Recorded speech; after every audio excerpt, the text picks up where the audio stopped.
tick, tock. You know what that is? Tick, tock. The time is ticking, people. Tick, tock. The countdown is on.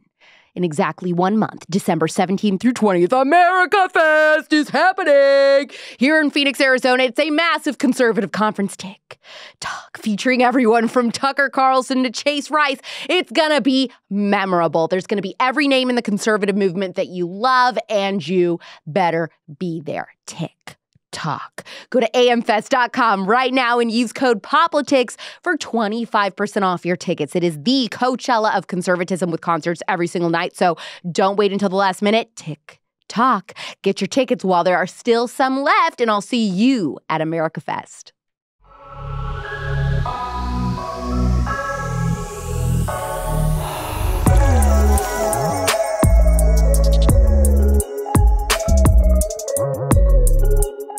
2 weeks ago, I hosted Dr. Warren Farrell, author of The Boy Crisis, here on The Spillover, and it was a very enlightening conversation all about how boys in America are being entirely overlooked by society. And I carefully select all of my guests. For one, I want to platform stories that I hear and become passionate about, whether it's something with pop culture, big pharma, children's rights.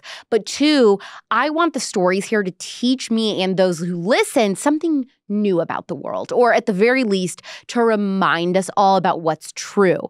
Now, here's a hard truth. No one in popular culture, the media, politics, or even the church really wants to talk about, and that is the fathers of aborted children. They are men in crisis, except they have millions and millions of people and movements telling them, sit down, shut up when it comes to the issue of abortion. Does no uterus, no opinion ring a bell? Of course, if you identify as having a uterus, then I guess your opinion still counts, but that's a whole nother can of worms. What's undeniable is that men have virtually no seat at the table when their child's life is being questioned. Not all men whose babies have been aborted were teenage fathers encouraging an easy solution to a scared girlfriend. Sometimes they are, but also some men who live with the repercussions of abortion were just not made aware of their deceased child until years later. Others merely just drove a friend to a clinic, no questions asked, or they found themselves being emotionally tormented with regret when they eventually had their own child. These men are our fathers, brothers, boyfriends, fiancés. For them, an abortion experience is deeply personal and irrefutable, unleashing havoc in their lives. And these men deserve a seat at the table and a voice in the argument for life. Today, my guest is here to talk all about the hard truth surrounding the fathers of aborted kids and explaining why men do deserve to voice an opinion on abortion. After making the impossible decision to have her own abortion, she was left wounded by the unrelenting feeling of shame and grief. And then years later, she was stunned by the realization that the man who had encouraged her to abort their child was living in his own hell too. The road to redemption is lifelong, and she has dedicated years of her own life to encouraging men who are impacted by abortion, hosting retreats for them to work through their trauma, and writing a book that tells their stories called They Lied to Us Too: The Forgotten Fathers, Men, and Abortion. It's a powerful book that follows her first book, They Lied to Us, which chronicles stories of women who have had abortion. In addition to being an author, today's guest speaks all around the country and is the founder of the nonprofit Reassemble, which provides after-abortion trauma recovery. This is a powerful, emotional, encouraging episode.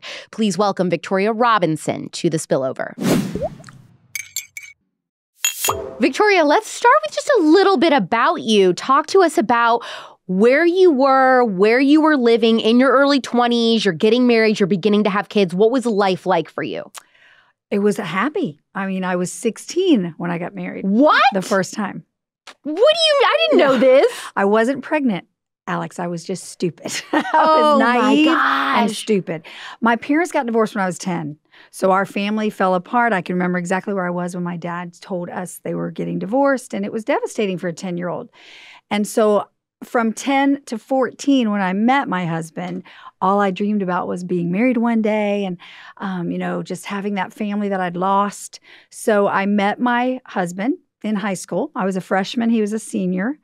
And he thought I was cute. He was the captain of the football team. So I couldn't believe he thought I was cute. But he did. And then we got married at 16 because my mom was moving again. She moved around a lot. So we threatened to run away together if she didn't sign the papers. And I'll never forget her looking at me saying, okay, I'm going to do this, because there was a lot of things that happened up to that point. But you better never blame me for when this doesn't work out. And I'm just curious, at 16 years old, getting married, what was your all's plan for like income and all that? Well, he had a job in filling up those candy machines. That was his job. I was working just different odd jobs. I had a job at the hospital in the emergency room as a registrant. That when people came in, I took all their information down, and I loved it. So really, you're not thinking about that at 16. He was 19. I was 16. I was just thinking about a family. I just want a family. I just want a family. I've come from this broken home, and I just want to start my family. And I'm going to do it different and better. And that's not ever going to happen to me. I won't ever be divorced, especially if I have children. So then I had my first daughter when I was 18, who today is 40. That is nuts. There's no way that you have a 40-year-old. I know. She is 40, and I still love when people say that. And so I was 18 and loved it. I cried. I held her. I cried in the hospital. I could not believe this little baby was my baby. And we took her home. And then 3 years later, I was pregnant again. And it wasn't planned, but I was excited. I was married. We had a little girl. We had this really neat life. We'd bought a house, and he had a better job. I was staying home with her at the time, working part-time at the emergency room. And when I told him I was pregnant, he was not happy about it. What did he say? He said, well, you're getting an abortion or I'm going to divorce you. And I was shocked. I'm like, wait, what? Abortion? That word wasn't one that was ever in my vocabulary. I knew people who had abortions. Some had had them as birth control. And I would say, gosh, that's terrible. She would do that. I could not ever do that. But I was shocked that as a married woman, my husband was telling me, you have an abortion or we're getting a divorce. And what was his reasoning for that? He said he didn't want any more kids. He liked things the way they were, and he wanted to keep it as it was. And unbeknownst to me, he was, can I say screwing? Sure, you can say whatever you want. All right, girl, you shouldn't have said that. He was screwing everything in town and behind my back. And he was he was a narcissist, this guy. And so it was going to mess up his plans, I guess. I have no idea. But me being so naive, ready to grow old with him, put my teeth in the same jar and do whatever he wanted me to do, was just devastated. So the morning I had an abortion scheduled, because he was insistent, if you do not do this, you're going to tell our 3-year-old why her daddy left, that it's your fault. Your temperament, you were shocked that he had said that, but then eventually did you come to agree with that idea, or were you very resistant the whole time, didn't feel settled about it? I was resistant the whole time, Alex. I was begging him to change his mind. So on a Wednesday, I called the abortion clinic in Charlotte, North Carolina. We lived in a little town called Conover, next to Hickory, where I was born. And she was on the phone with me for hours. I was telling her my husband doesn't want this baby. I have this 3-year-old. I don't want to get a divorce. I came from divorce. And she was so sympathetic to me and just kept saying, you want to save your marriage. Do you really want to do that to your little girl and take her daddy away? That would be a really bad idea. So you need to do the right thing. You and your husband can have kids when he's ready down the road. But let's get you in. You're so early. There's nothing there anyway. So I made an appointment with her. That was a Wednesday for that Saturday morning. Hey, Alex, he couldn't even take me. He had a softball tournament. You're kidding. No, he was what was he? A shortstop, I think. Yeah, he couldn't miss his softball tournament. To him, it was like, it's just like going to the bank. Just go run this errand, have an abortion. You're on your own. I'll see you later. Exactly. So every day from that Wednesday to Saturday morning, I was begging him. I was crying. Married people don't do this. Why are you asking me to do this? And he just was adamant. If you don't do this, Vic, I'm going to divorce you. And you can tell our daughter why her daddy left. She was really close with him. And he knew that my baggage from coming from divorce, that was a trigger for me. That I didn't use the word trigger then because that's the new word now. But now I get what they're talking about. It took me back to that 10-year-old little girl going through divorce. So I didn't want that for my oldest daughter. And so he knew it. He played it against me. And so that Saturday morning, I'll never forget, walking in, my friend had to pick me up because remember, he couldn't take me. So she's sitting in the driveway at 7 a.m. My appointment was at 9 a.m. We had to drive an hour to Charlotte. He's standing there in the kitchen making his egg whites with his softball uniform on. I'm crying, not saying anything to me, just probably thinking while he's cooking his egg whites, oh, hurry up and go, because he knew I was on the fence. Tapped him on the shoulder, crying, are you sure, are you sure, are you sure? And he said, yeah, I'm sure. I told you already. You need to go. And tonight when you get home, I'll take you to your favorite restaurant, which was Jones Fish Camp. Best scallops I ever had. So as I'm walking down the stairs, he is standing at the top. I'm about to go out, and I turn around and look at him. I said, let me get this straight. If I don't go through with this, you're actually going to leave and divorce me and leave our daughter and leave this marriage. That's what you're telling me. He said, I'm going to tell you for the last time. If you don't walk out that door and you don't go to Charlotte, I'm leaving. And I said, then you better start packing. I couldn't do it. Wow. So my second daughter is 37. She's given me 4 grandchildren. My first daughter's given me 4 grandchildren. She's one of the most incredible human beings you've ever met. And she was this close to dying that day. And when I didn't go through with it, he was very angry. He left for his softball tournament, came back after a couple, he came in late at night because it was a whole weekend thing. On that Sunday, he physically assaulted me to the point where I had to go to the hospital. Oh my gosh. Kicked me in the stomach, said that should do it. And hoping to kill the baby. Hoping to kill her. And I bled. I had to go to the hospital. But she survived. They put me on bed rest. He left. He dropped me off at home and left. I had to crawl to the kitchen to make food. I had to crawl to the bathroom. I was determined to save her life. And she survived. And today she's 37, and her husband, Matt, is very happy she's here. And so are her 4 kids. That is truly a miracle baby. Yeah. So I became a single mom. He did leave when they were 3.5 and 9 months old. He did finally leave, and we got a divorce. And then it was about 2 years later that I got into another relationship. Okay, and so what did life look like for you at that point? What kind of hardships were you up against in this new relationship? Well, between the divorce until I met this new relationship, Alex, it was tough. I did everything I could to stay off of government assistance because my mom had to go on government assistance. And I have not knocking that. I was a very stupid young woman. I should have taken, that's why we pay taxes, till we get back on our feet. But I didn't. So I ended up working 2 jobs. So I was always working to take care of them because their dad, when he left, he went to California, from North Carolina to California, started his own life, and never sent child support, never visited, had nothing. He when he walked out, he was pretty much done. So I wasn't getting help from him. So I was a single, desperate mother in a very desperate situation, dropping them off at 6 a.m. on daycare, going back at night at 7 o'clock to pick them up. They were begging me. When did you have leave. When did you have time to meet this new guy? He worked out at one of my second jobs. Oh. I was a co-manager of a fitness center in Charlotte on Tyvola Road. And he worked out there, and that's how we met. And then I fell madly in love. And I was already a woman with self-esteem that was shot to pieces. My husband left. I'm a single mom. I'm feeling very lonely. And so it was easy to fall madly in love with him. But he was a great guy. He really was. And so we fell in love. And 9 months later, we were pregnant. Oh my gosh.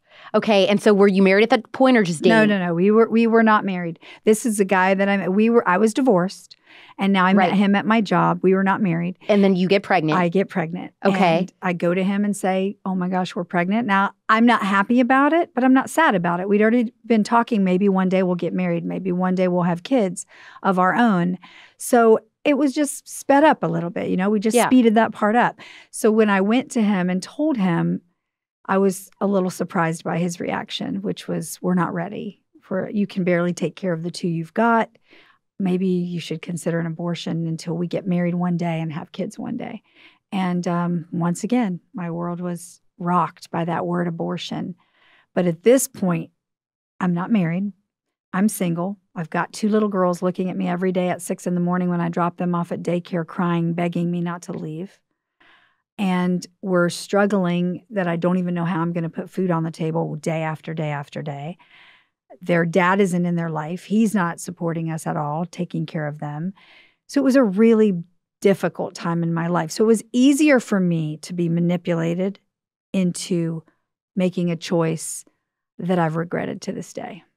See, and that I can sympathize with. Like, I understand in those moments when a woman is in a crisis pregnancy, things are very rocky, unstable in her life, for her to be swayed to have an abortion. Like, that's not unfathomable to me. I understand that. So when he says this, you're like, okay, maybe he's right. Maybe an abortion is going to be the best thing. Mm-hmm.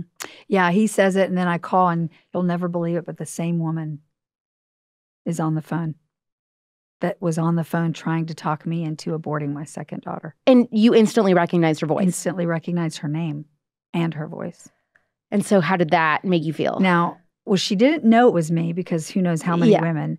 But I share with her the whole story, and I mean the whole story about my ex leaving, I'm struggling. My boyfriend and I we're not married. Everything. And she says, now, honey, you would be really selfish as a mom to bring another mouth to feed when you can barely take care of the two you've got. This is the best choice for you.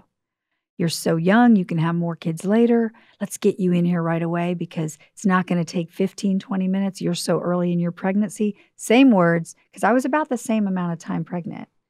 You know what's interesting is the way that you describe how this abortion worker talked to you. It sounds to me like someone at a department makeup store counter trying to upsell you on a certain foundation or a certain perfume. Like, this would really just make your life easier. Your skin is going to look so great. Let's go ahead and make that appointment. Let's get you to make this sale. Yeah. It feels like that to me. It is, though, Alex. It's a business. The abortion industry is a business. It's a multi-billion-dollar industry. I get tired of hearing people tell me, oh, they're about women's health, women's rights. It's crap. It's bull crap. It has nothing to do with that. It has to do with greed. That is the bottom line. Because when I went that day to have an abortion, that was during the week. I had an appointment. See, Saturdays, I found out now that I know, because of the work that I do, were their kill days. This particular center, abortion clinics, it was a Planned Parenthood. It's their kill day was that Saturday back 30 some years ago. So they get you in on that Saturday, and they fill those slots, man. They fill those slots. So that once again, it was a Saturday that I'm going to drive myself to the abortion clinic, because he was out of town for business, my boyfriend. So I get a sitter to take care of my two little girls. I lie and tell her I'm going to the mall. Funny you bring up the mall, to go shopping for things I need. Be back in a few hours. And I drive myself to this abortion clinic. And while I'm driving the 20 minutes there, I have my hand on my stomach, telling this blob of tissue, this clump of cells, which she convinced me it was on the phone. But then why am I there with my hand on my stomach saying, please forgive me for what I'm about to do? This is the best choice for you. You don't want to be brought into this mess of my life. Your sisters, they have to go to daycare 12, 14 hours a day. It's just not a good life right now. So this is the best choice for you. But I'm sorry. And so you were holding your stomach, driving to the abortion center, talking to that unborn child. Talking to the unborn child that I had been convinced wasn't even there. So when I got there and I walked in, again, I'm there alone. I went up to the 4th, 5th floor, whatever it was. I got on the elevator. And when I walked into that abortion clinic, there were women everywhere. And what was the tone? Was it somber? Was it exciting? Everybody's happy? Oh, gosh. No, Alex. It was somber. Nobody was looking around. Everyone was looking down, either pretending they were looking at magazines or at their fingernails, not looking at any. This was before cell phones, so nothing like that. Some had men there, boyfriends or husbands, I guess they were. I don't know. But it was a majority of women there alone. And when the same woman from the phone who sold me my appointment, because they are trained to do that, Alex. They're very trained to use specific terminology to get women's appointments, to secure the appointments, and then once they come in. When she brings me into her office to collect the $350 cash, at that time, that's what a first trimester abortion cost. And I was about 6 to 8 weeks. She's sitting there. I'm crying. I'm still crying. In the waiting room, I'm crying. In the car, I'm crying. I mean, this should have been a clue. When you don't tell your mother something, it's a clue, girls. And I told no one. So I'm in the room with her, and she's across at her desk, and she's looking at me, and she's so sympathetic and showing me so much compassion. And, oh, it's going to be okay. It's going to be okay, honey. And, when you leave here, never think of this again. Remember what I told you on the phone? This is the best choice for you. You're so early, there's nothing there. You're going to be fine. You can even go out tonight. You're going to feel good enough to go out tonight if you want to go out. Do you think our government would let this be legal if it could harm you in any way? I'll never forget her saying that. Soon as I handed her $350, she put it in her money drawer, slammed it shut, looked at me and pointed her finger, said, just so you know, if you change your mind when you're on that table, you don't get your money back. We don't give refunds here. So nice. So that compassionate woman showed her true colors, which should have been a clue for me. And also talking about, well, would the government really ever let anything happen, bad happen to you? Would they let it be legal if it was bad? And I'm thinking in my mind when you said that, all of the different things that the government has allowed, whether that's Teflon or whatever, there's so many different things, right, that have harmed us, that has harmed the human race that was legal. At some point, slavery was legal. Yes. There's things like that. And I think in hindsight, well, we know better now. Yeah, we do. But at that point, I'm a 22-year-old, 23-year-old young woman who's desperate. And she's, the expert, I'm saying in quotes. The expert telling me, you're going to be fine. You can have children later. You're so young when you're ready. So they bring me into the next room. The doctor walks in, tells me, scoot down, spread your legs, does his thing. I'm crying the whole time, looking up at the ceiling. Literally, I can remember feeling like I wanted to scream. I changed my mind. Get me off this table. But I was so paralyzed, Alex, I couldn't talk. The nurse was rubbing my arm, whatever she was. She may not even have been a nurse. I let anybody in there these days. And she was rubbing my arm and just saying, it's almost over. You're going to be fine. It's almost over. And as he's walking out, I yelled after him and said, what was it? Was it a girl or a boy? What was it? And I was really upset. And he just turned around and threw his hands up and said, I don't have time for this. I don't know. You were too early. And he walked out. Oh, my gosh. They put me in a recovery room, said, take these 2 Tylenol, stay here. Every makeshift bed in that room was full. No, there was not one that was empty. There were women wailing. There were women, young, older, grabbing their stomachs, bent over. Some looked like they were in shock, traumatized. I got out of there in 5 minutes. I didn't last. As soon as I walked out, I knew I was never going to be the same. And I wasn't. Did you have a quiet ride home or? I had a very emotional ride home. And when I got home, I gave the babysitter money to stay longer because I knew I couldn't take care of them. You just needed some time to yourself. I needed to get in bed, and I stayed in the fetal position for quite a while. And then I ended up probably staying in that bed for a couple weeks. And the kids didn't understand, why was mommy so sad?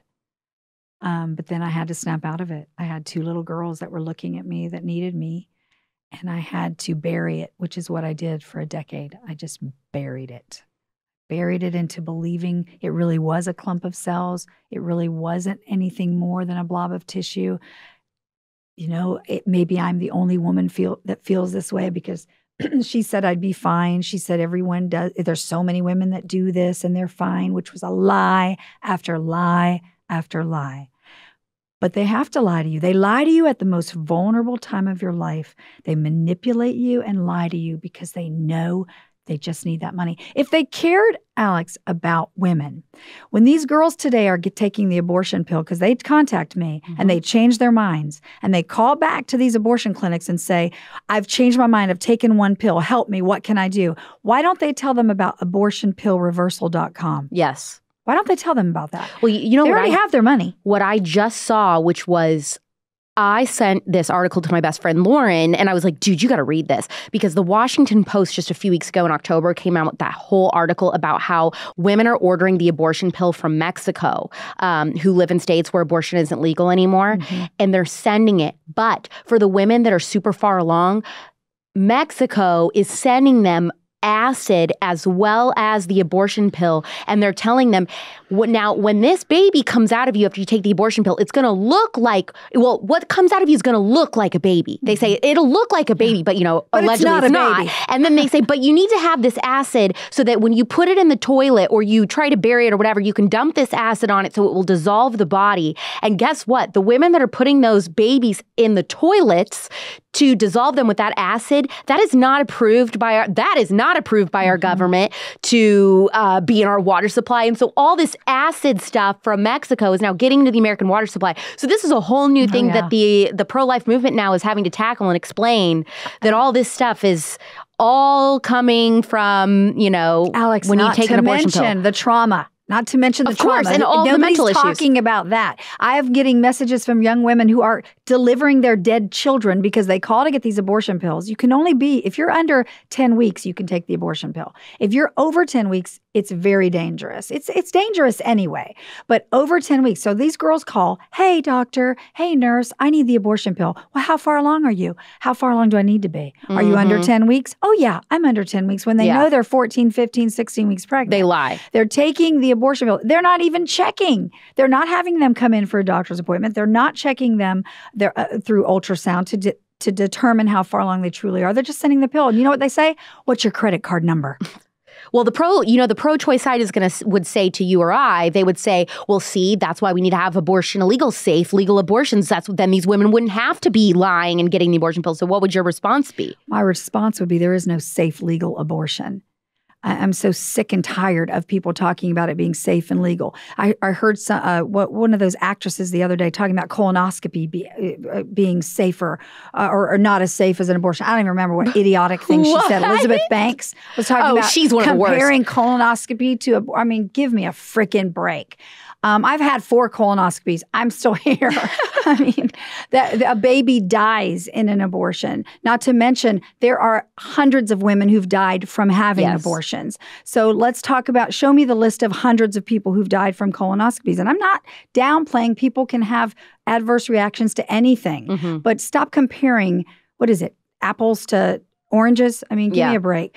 So I would say to them, there is no safe legal abortion. And if you want to tell me somebody that walks out of an abortion clinic like I did, able later to have more children, and praise God, I was okay, because I know a lot of women who've never been able to have more children after an abortion. Let's talk about the mental health issues of women. Let's talk about the suicide rates of women. Let's talk about the alcoholism, the promiscuity, because they just want to feel something. So then they're being promiscuous. Their self-esteem is shot again. So they continue the cycle, contracting STDs. I'm so sick of the argument that's a lie, that they're talking points to make them feel good about what they're saying. But hey, I'm sorry, some of these idiots are buying into it. If you watched my Instagram stories at all last weekend, then you saw how I ended up in Oklahoma City for the first time ever due to delayed flights and a weather mess. So there I am in the Uber, and I ask the driver what a must is for someone staying in Oklahoma City. And I kid you not, he said, order a steak. All of the cows here are grass-fed and local, and you'll have the best steak you've ever eaten in the city. So what did I do? I ordered a filet that night, and he was right. It was so freaking good. You really can taste the difference. But little did he know, Mr. Uberman, I taste the difference in my steaks even when I'm at home making dinner in my little apartment, because I get all my meat delivered from Good Ranchers. The couple who started Good Ranchers just had a simple motive for starting the company, okay? They wanted to know where their meat came from, a novel idea. Even other meat delivery companies seem to be just as sketch as meat from the grocery store.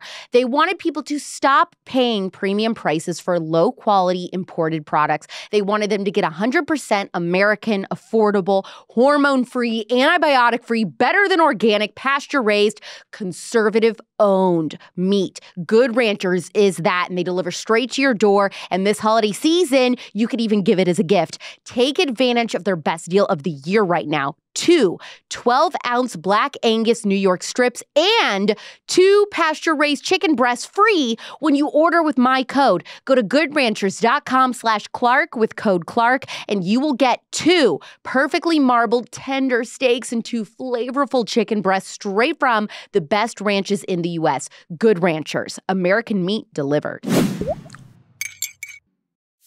So let's go back to that day that you did have your abortion. Did you eventually, that night after laying in bed for a few hours, decide that you needed to call your boyfriend and let him know that you had gone through with it? Well, he actually called me that afternoon because there was no cell phones. So he calls me that afternoon, and he's out of town for work, and he says, hey, I've been thinking about it. Let's just not do it. He said, we'll figure this out. I said, you're too late. 24 hours but their keel days were Saturday. He wasn't back until Monday.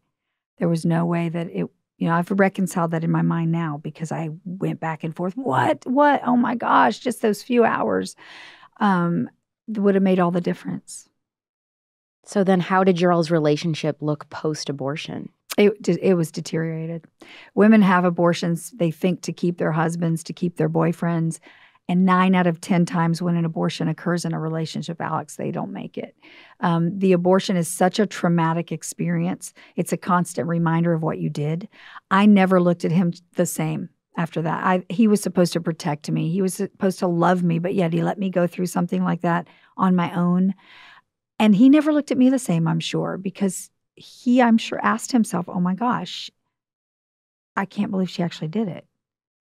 And so we just never looked at each other the same. Our relationship fell apart. We were through within a year and a half.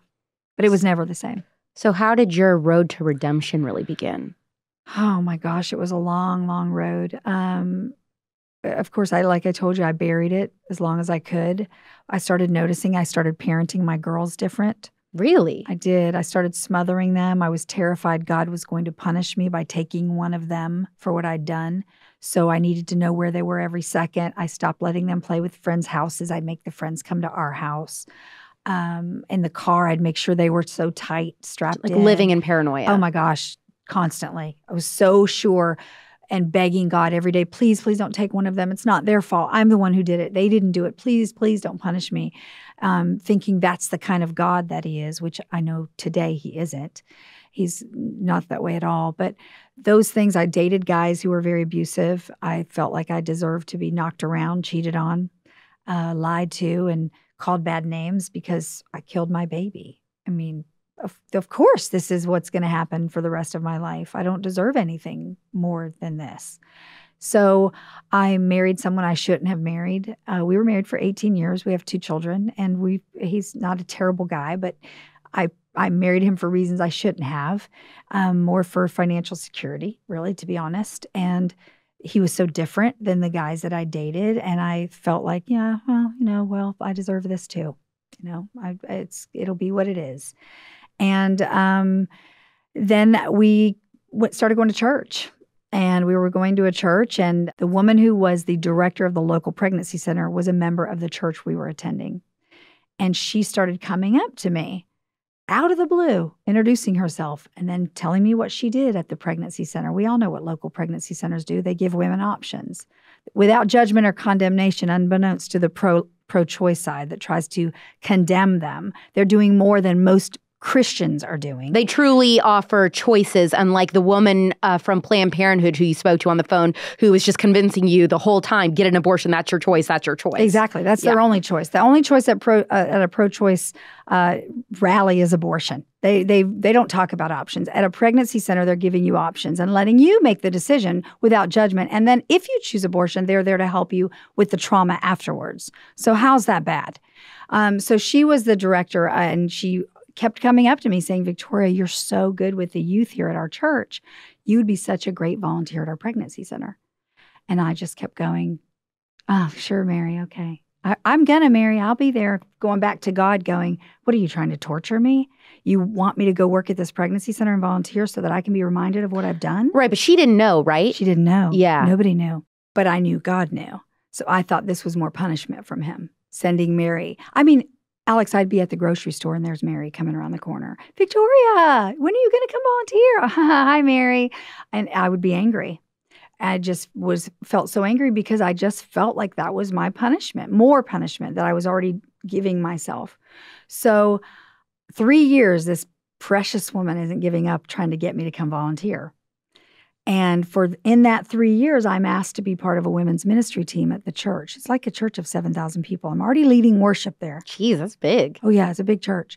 Every week leading worship, I'm paranoid somebody's going to be able to tell that I've had an abortion. Like it's a tattoo written on your face. On my head. Like they're going to say, get off that platform. You have no business singing worship songs here in church. We know what you did. That's all I'm thinking every week after week after week. But I kept saying yes when they'd ask me to because I thought, okay, this is my penance. I've got to say yes to everything the church asked me to do. Then I won't feel so bad about what I've done. And so Mary's coming to me in those 3 years. And in that 3-year time, I'm asked to be part of this women's team, this women's ministry team. And now women are coming to me for prayer at all of our conferences. It's always me that gets the women who've had abortions. Victoria, can you pray for me? I've had an abortion. I can't get over it. I'd pray for them. I'd watch God just transform and heal them before my eyes. They'd walk away feeling lighter. Then I'd get more angry, Alex. I got really, I had some really bad, ugly come to Jesus meetings at my house, just me and him. It was ugly. I mean, it was ugly. I'll leave it at that. So for 3 years as this is going on, women are coming to me, right? Mary's coming to me everywhere I go. I'm having it wrestling with God about all of this. Why are these women seeking me out that don't even know I've had an abortion? Why am I the one they're asking for prayer? Why are you constantly throwing Mary in my face? So this one particular woman comes up to me and she tells me it's been 27 years. And she's whispering in my ear because nobody knows but her husband who's died. And she's telling me her story, and I pray with her. 27 years since she had an abortion? Yep. And I pray with her, and she starts sobbing and says, I have never felt this free. Thank you, God. I mean, she was just completely changed. That one really pissed me off. I don't know why that was the one. I wasn't pissed for her. Yeah. I was pissed at him because of me. So I go home. I'm having it out with him for a couple hours because I'm alone. The kids are gone for wherever they were.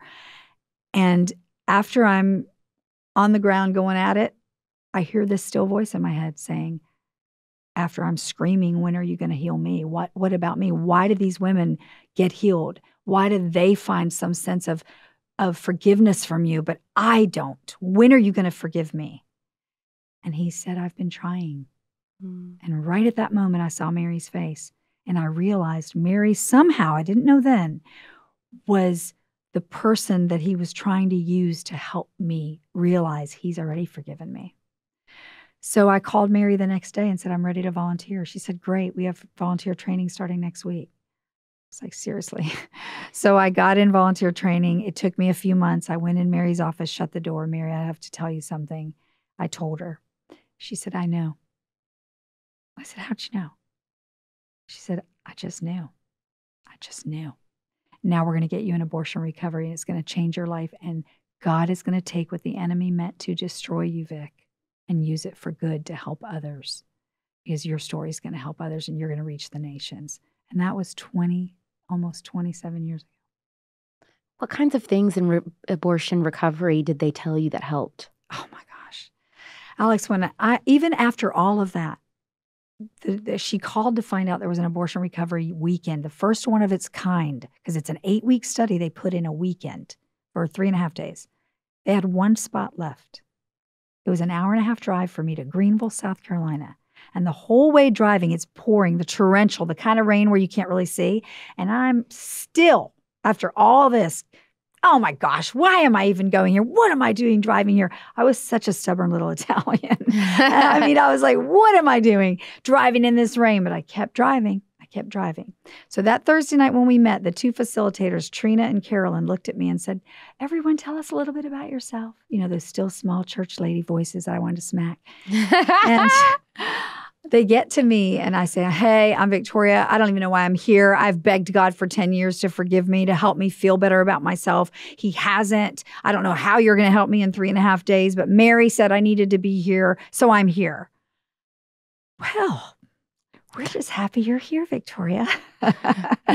On Sunday, I walked up to them, a different woman, and said, every woman who's had an abortion needs to know this exists. Oh my gosh. Every woman who's had an abortion needs to know God forgives. God loves them. He can use their pain to help somebody else. You have to tell me how to do this so that I can help other women. And they looked at me and said, we already know, Victoria. We've already met, because we want to mentor you and train you to do these weekends, because you're going to make a difference for women. Oh my gosh. I've been doing them ever since. Holy cow.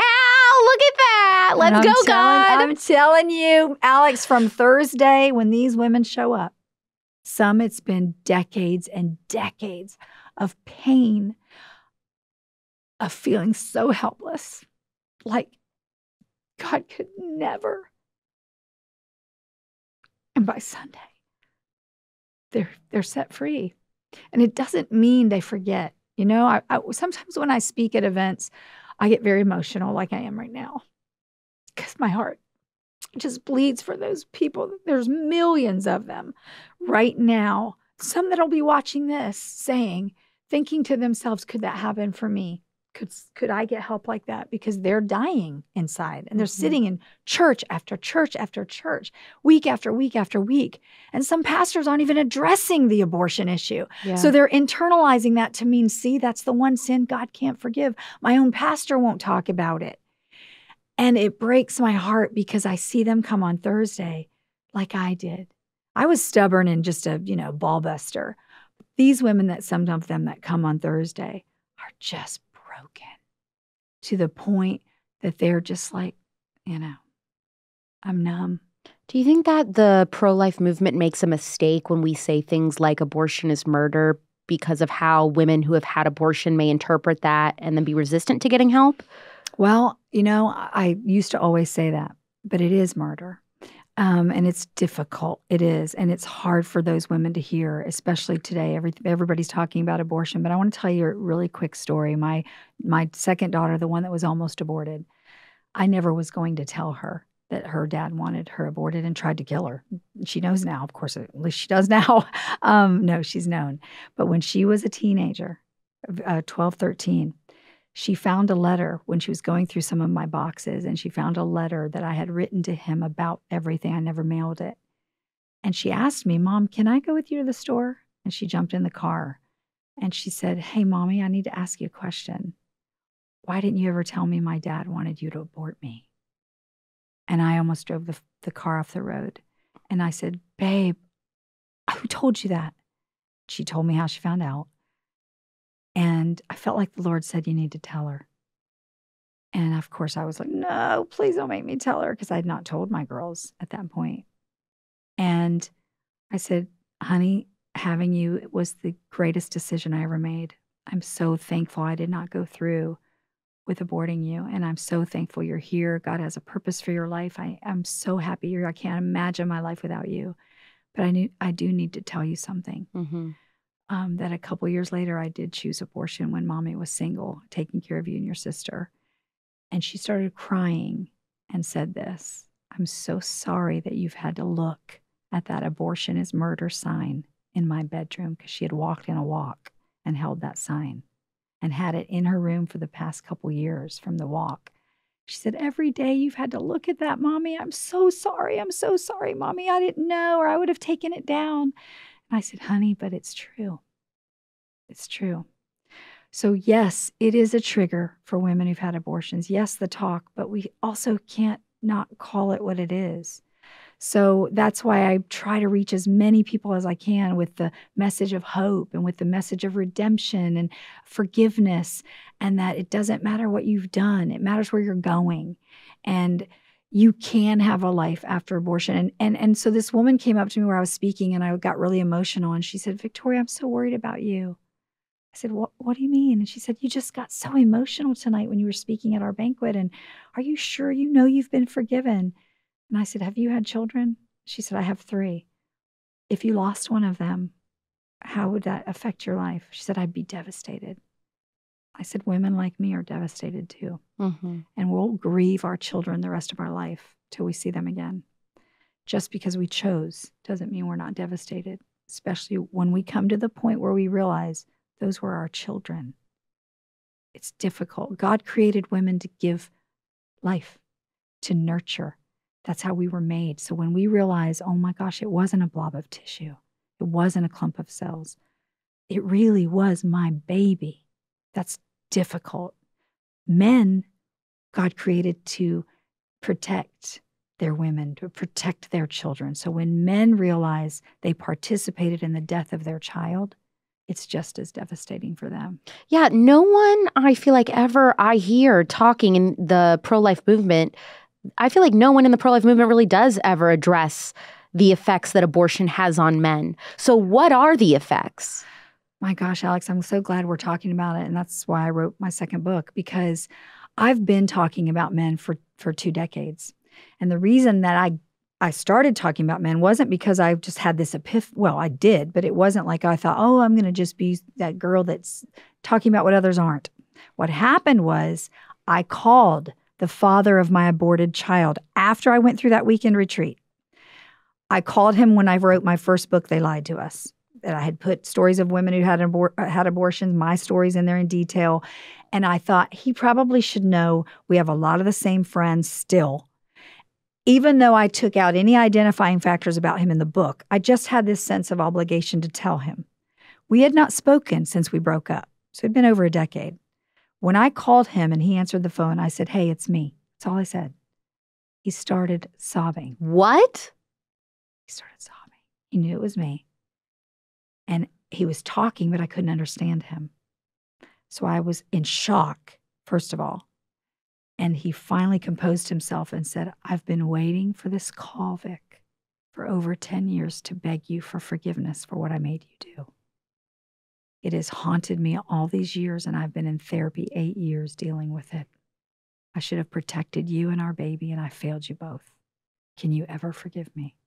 He was so broken that in that moment, this good little Christian girl who thought she was realized 2 things. One, I hadn't fully forgiven him. I was still holding, even after coming out of that weekend, because a lot of forgiveness takes place in that weekend, I was still holding on to a little bit. In that moment, I did. And I felt like my healing was full circle. The second thing that happened was I felt in my heart that, some people think that's weird, but I'm not that smart. I felt like God spoke to my heart and said, don't forget these men. These children have fathers, and these fathers are hurting. From that moment on, I have not ever not talked about men. Others have said, you don't need to talk about men. Men they're just out there getting girls pregnant, and they're happy when girls. Well, that at the moment, some of them are, a lot of them are. But they start dealing with the same effects that women do that are post-abortive. They're depressed. They repress their feelings. A lot of men become workaholics. They can't bond with their living children if they have children later or they already had children because they're afraid, once again, God's going to take one of them, or I have no right to love on this child when I killed this one. So that's just wrong. They have too much guilt and shame about it. They are promiscuous. They just want to feel. They can't commit. A lot of men can't commit from an abortion. Well, that... Do we got to talk about something else? That would make a lot of sense if that's what's going on with me. I mean, for all I know, I don't know, I'm telling you, it's the truth. That's it is such an epidemic. I mean, I will say this till I'm blue in the face, but just dating in my 20s, it is such an epidemic, these men that can't commit. I'm like, dude, maybe most of them have dealt with having an abortion at some point. The girl that they were with having an abortion, and maybe it's affected them and they're just too ashamed to talk about it yet. I don't know. Or they don't know it yet. Yeah. I'm dating too, girl. We're both single, okay? We are? In my 50s. No way! We can do a whole podcast. We should. Oh my gosh, so many cute conservatives would be like, have her back so we can talk about just dating, 40s plus. We should, because I can tell you I could write 4 books on the last 12 years of being single. I feel like I could write 4 books on the last 10 years of being single in my 20s. So it's probably true. That is it's the culture. I mean, I had a guy just last week, 59-year-old guy. He's divorced. He's been divorced 28 years. His parents are gone. He has no siblings. And he's sitting there telling me the greatest regret of my life. I said, what is it? He said, I never had children, and the only child I had, she killed. Ooh. His wife was in law school, and I had an abortion because she was not going to let it interfere. And he sat back and did nothing because we've emasculated men to the point, Alex, to tell them, stay over there, shut up. It's not your body, not your choice. Right. No ovaries, no opinion. It ain't her body either, okay? If we want to get technical. It's not. It's 2 bodies. But we've emasculated them that they're going, I don't know what to do. Do I do anything? What do I do? What do I do? They don't know what to do. So I say to men, stand up and be the men God created you to be. Start speaking up. Fight for that child, even if she's saying she's going to abort your child, so that you'll know you did everything possible to save that child's life and not have to live with the guilt that millions of men today live with because they did nothing but say, I'm not allowed to say anything.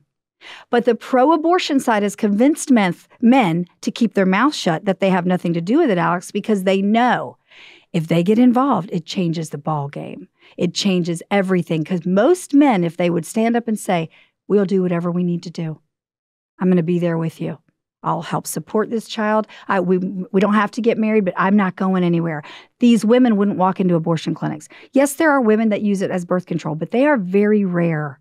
They are very few. Isn't it true that it is the majority of women that are choosing to get abortions are married and usually do already have children? The majority of women that are having abortions married? I don't know that I've heard that statistic. Okay. The majority, to me, it's about both. I mean, I can't say it's the majority are married women. It's a lot more of women I'm meeting that were single when they had their abortions. Okay, gotcha. Now, some are married as well. Not some, many.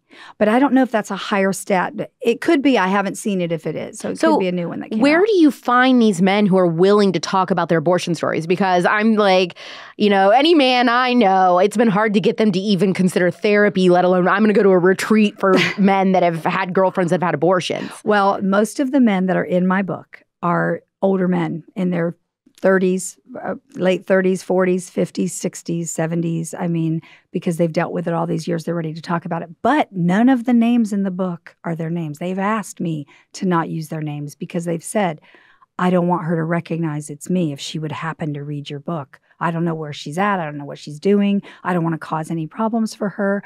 Where do I find them? When I go speak at churches, when I go speak at conferences, when I speak at events, when I do interviews like this, they'll reach out to me through my website and say, I'm one of those guys, because I tell them, you have my word. It's confidential. Nobody will know who you are. Can I share your story? Yes. Just don't ever tell them who I am. That's always what they ask me to do.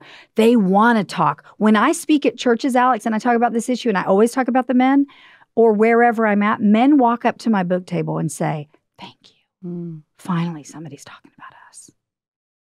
Finally, somebody's saying we're hurting too, because I'm one of those men.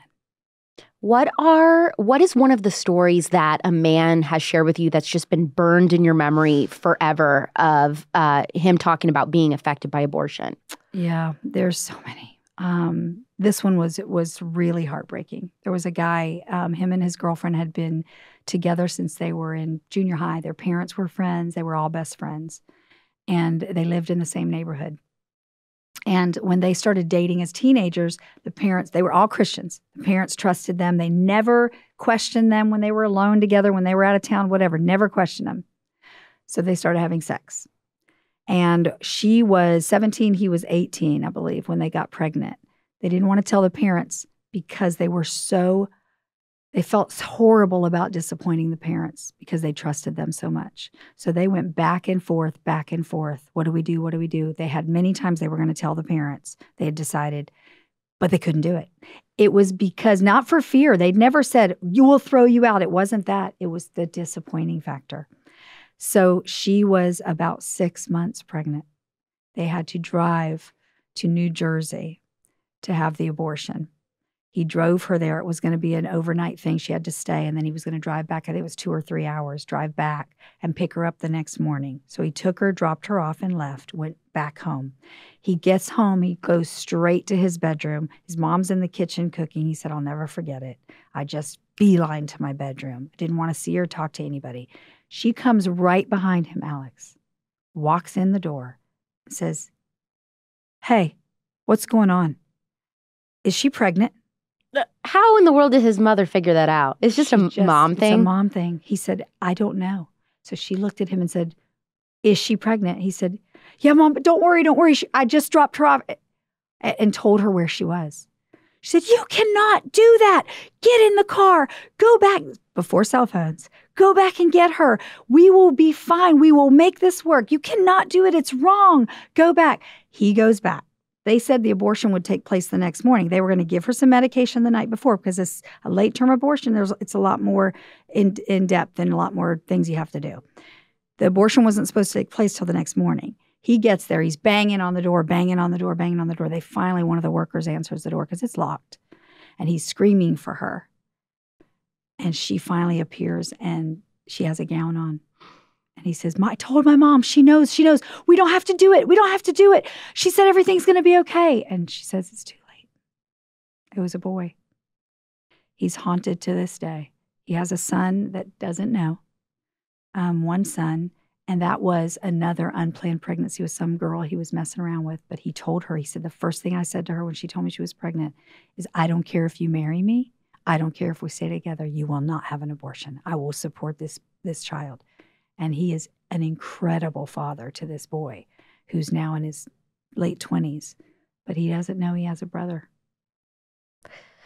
That is a visceral image. Yeah. Of her being in that gown and him busting through the door, being like, you don't have to do it.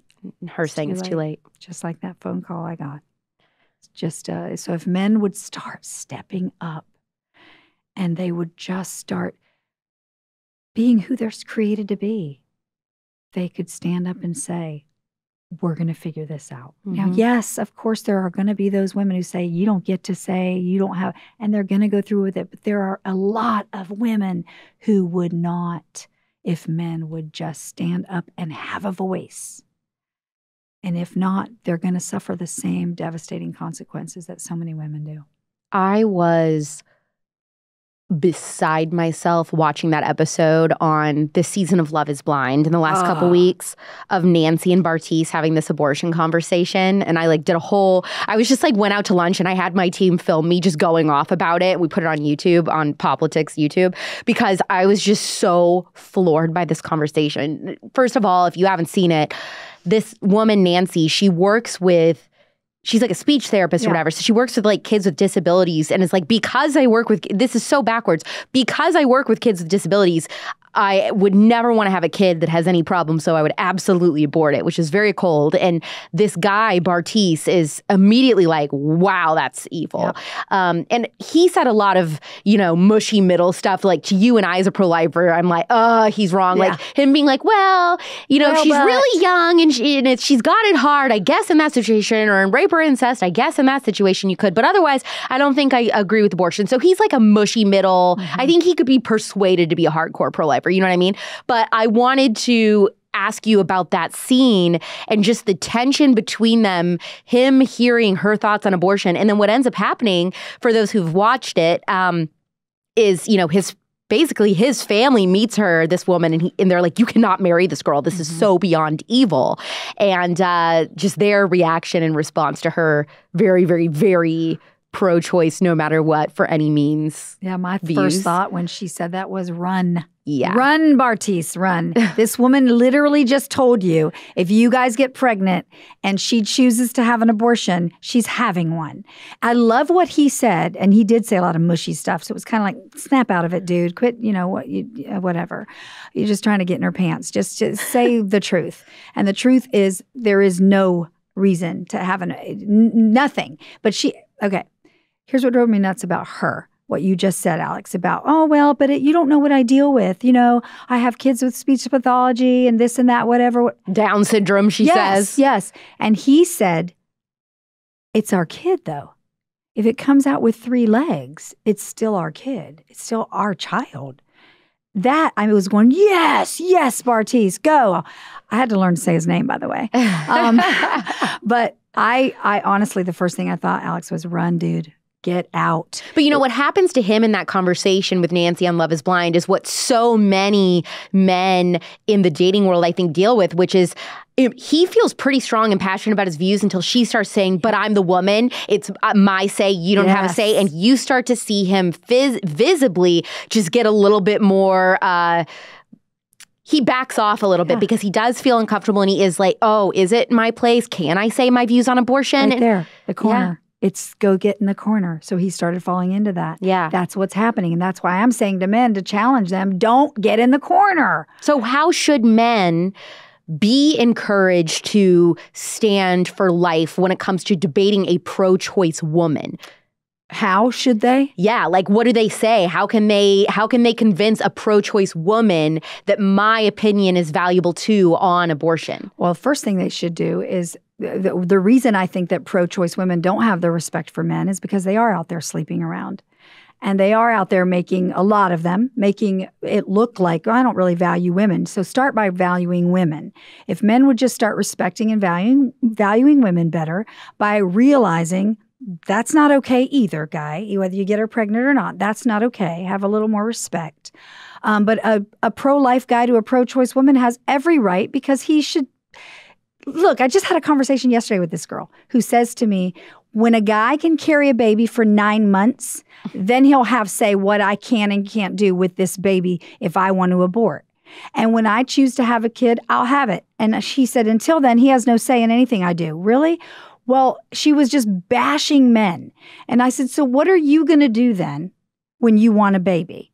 Because you're going to need his sperm. You're going to, and then she said, well, no, science is working on that right now. Science is working on the fact that we won't need his sperm either. I'm like, really?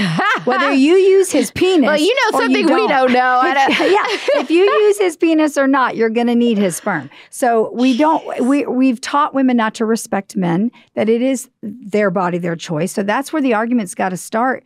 The truth has got to start, Alex, with us telling the truth, which is that it's not your body. Yes. It's two bodies. And he has every right to say to her, well, with all due respect, though, it isn't your body.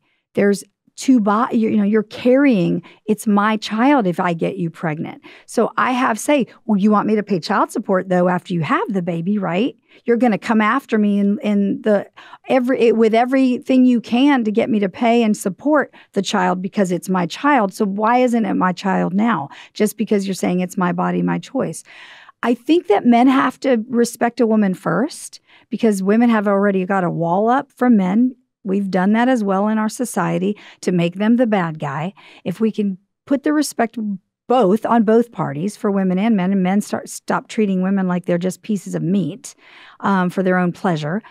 And I'm not just talking about secular men. I'm talking about Christian men because I don't know how many dates you've had with Christian men, but I've had dates with Christian men that I'm saying, check, please. Yeah. I don't know what Bible you're reading, dude, but it's not the same one I'm reading. But this is what we're dealing with, is this progressive Christianity. So speaking of Christianity, how do women in the church who identify as Christian, who identify as pro-life, how well do you think they handle the topic of abortion and women who have had abortion? Women who have had an abortion? Like how they treat them? Yeah. I've met my share who still call me a murderer to my face. And I just look at them and say, you need more prayer than I do, honey. And that's, I call it legalistic Christianity is what I call it. They're so judgmental and condemning. And I haven't met a lot. I'm sure they're out there. I've met a very few. But these pro-life abolitionists, they're some of the worst, Alex, as far as the condemning and the judging. I mean, they have said some of the most vile, ugly things to women who've had abortions. And it's really unfortunate because that's the opinion that when the pro-choice sees them doing that, they lump us all into that same kind of category. So there are those women in the church that love on women like me. When I do my retreats, Alex, I have 2 non-negotiables. One, every woman that's participating must have her own room. She can't be doing work in a room with strangers. She needs her own room. So whatever event place we rent has to be big enough for everybody to have their own room. Second non-negotiable is I want one woman there who has not had an abortion, who has a heart for these women. And the reason is she represents the church and how the church should have treated them. And that woman can't be one that's the one you're talking about. It's got to be someone who truly has a heart and a love for these women and compassion for them to say, I am so sorry that was the choice you felt you had to make. But you know what? God loves you. And I'm not here to judge and condemn you. I'm just here to help. I just want to help. And on the Thursday night when we start, when I do introductions and they know that woman's there, they tell me on Sunday, the first night I thought, why is she even here? What is she? How does she relate to us? She hasn't had an abortion. On Sunday, they're thanking her for being there because they say, if you don't judge and condemn me, maybe everybody won't because they've felt that from the church. When churches aren't talking about the abortion issue, which the majority don't, there are great ones that do, but there are too many that don't. I've had pastors say to me, Alex, Victoria, I can't bring someone like you into my church because I have pro-choice people in my church, and we've got to keep telling them about Jesus week after week. And if you come in and scare them away and they don't come back, well, then how are we going to reach them? And I'm like, did you ever stop to think, Pastor, that you might have pro-choice people in your church, people that are involved in adultery, people that are having premarital sex, people that are out there getting drunk every night because you're not addressing sin? Mm-hmm. The problem is you, because the people sitting in your churches, 1 out of 3 has had an abortion or they've participated in an abortion. When you're not talking about it, you're telling them your sin's the one sin God won't forgive. How many women sitting in any given congregation do you estimate have had abortions? More than people realize. 1 out of 3 women. And women that have had abortions run to the church. They're looking for something like I did. They're saying yes. They're overextending themselves because they're doing whatever they think they need to do to feel better about themselves. So they're sitting there week after week after week. When I go speak at churches that do bring me in, they'll come to my book table and say, oh my gosh, thank you. Thank you for coming and speaking, the men, the women, because we've never had a pro-life speaker before. We've never had someone actually share their abortion story. I'm so proud of my pastor that he had you come to share with us. Thank you. Thank you. How can I get help? And then I'll direct them to their local pregnancy centers, because a lot of local pregnancy centers offer abortion recovery so that they can, or I'll tell them, get in touch with me. We'll get you in one of my retreats. They need to hear that there is life after choosing the most horrific thing in their life. We all have sin, Alex. People commit adultery every day. People steal. People lie. They cheat. They gossip, which, believe it or not, gossip's a sin. So for all you gossips, here's a word from God. Shut up. You know, there's sin, right? But that's the one sin that men and women convince themselves, God could never forgive me for that. They need to know, yes, he can. He loves you, and he can take what the enemy meant for evil, just like he did for me, and turn it into good by helping others. Because my baby died, Alex,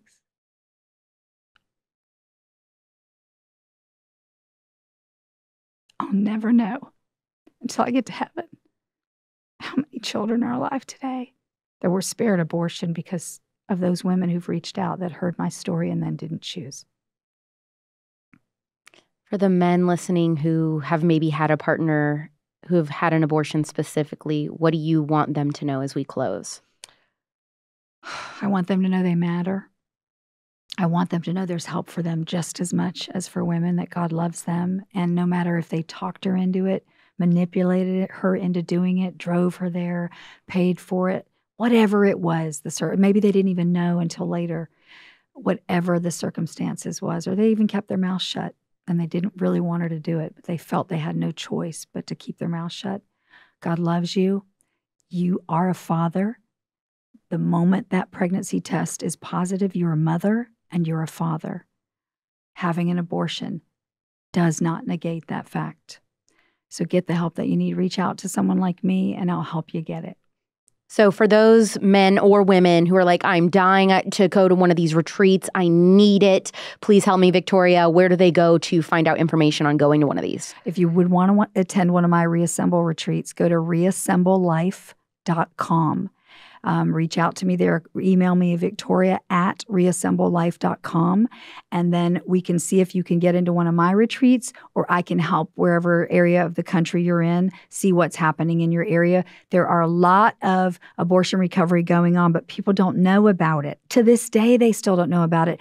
Alex, I was in Cody, Wyoming, speaking at an event not even a couple years ago, if that. And this precious woman walked up to me afterwards, and she was in her 60s, and she said, "Can I talk to you a minute?" We walked to the side, and it was this big banquet, 400 people. And she said, my friend invited me at the last minute because her husband couldn't come. And she said, it's been over 35 years for me since I had an abortion. And she said, I didn't even know what you were going to be talking about. I didn't know I was allowed to grieve. Mm-hmm. Thank you for giving me permission to grieve. All these years when I've wanted to cry, I've buried it and said, you don't have a right to cry because you chose. I said, I'm so sorry for your loss. She said, losses, it was twin girls. and I was never able to have children again. Mm. Tell me about this help I can get. I never knew this existed. There's help for people like me. That was just less than 2 years ago.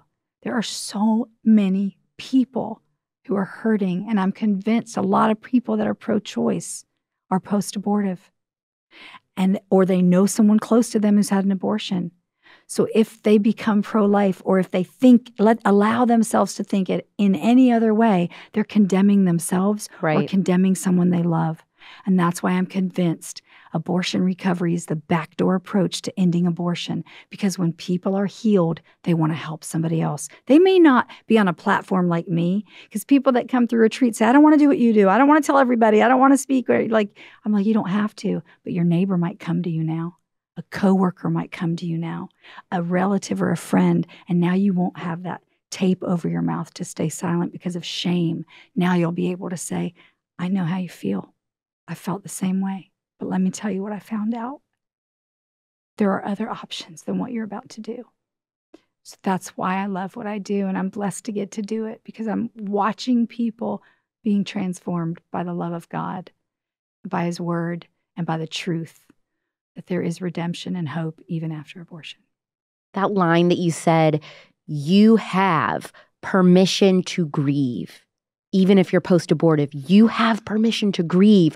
That is the single most powerful sentence, I think, on this podcast. Might even be the title of this episode, because I love that. Yeah. I love that, because I think so many people are trapped in the chains of guilt and think that it's evil of them. How dare I allow myself to grieve this abortion because I chose to go through with it. You're absolutely right. And it's true. We need to give them permission to grieve. Listen, I still grieve. I'll grieve for the rest of my life. I wish I had I was a paralegal at one point. I wish that was my job, but it isn't.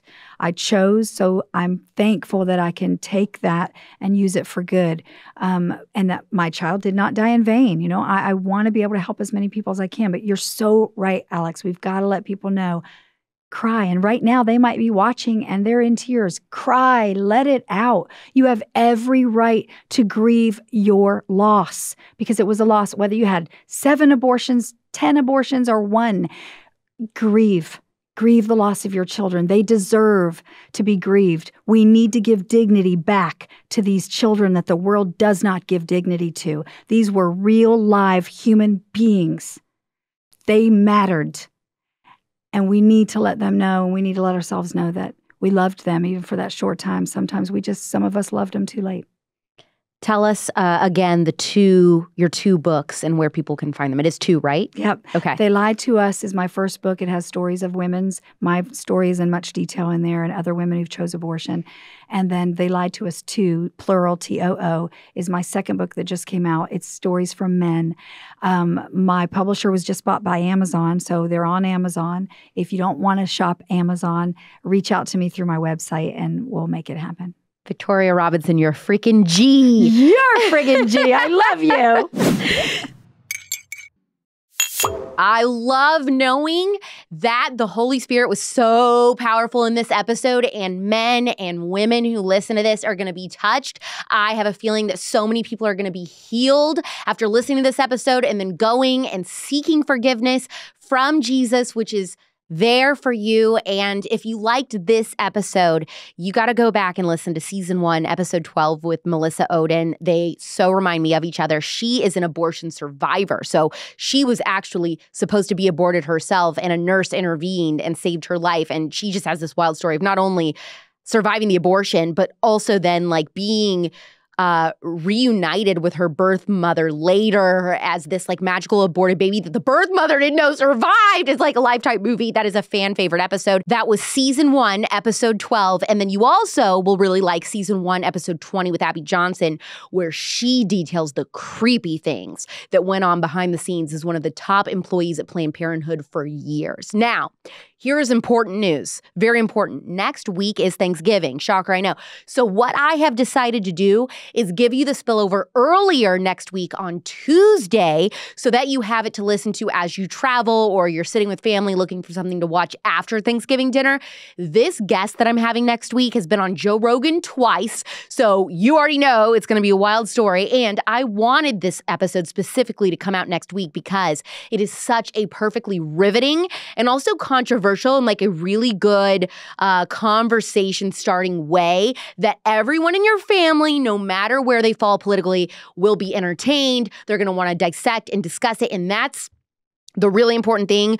If you do have a family that has multiple members that disagree on politics, please listen to this episode. Like, this episode is specifically for you, and it's going to be so freaking good. For anyone who has been outcasted by family in recent years due to politics or different worldviews or religion or whatever, maybe you struggle to respect family members who don't vote or think like you do, this episode's going to encourage you to appreciate the people around you. I'm so excited. That's going to be such a good one. I really hope you'll actually watch it on the Politics YouTube channel after Thanksgiving dinner. That episode, again, is going to air next Tuesday at 9 p.m. Pacific, midnight Eastern on Apple Podcasts and Spotify, and subscribe to watch it, Politics on YouTube. It's going to be a podcast episode just in time for your holiday travel. You are welcome. Gobble, gobble. I'm Alex Clark, and this is The Spillover. Love you, mean it. Bye.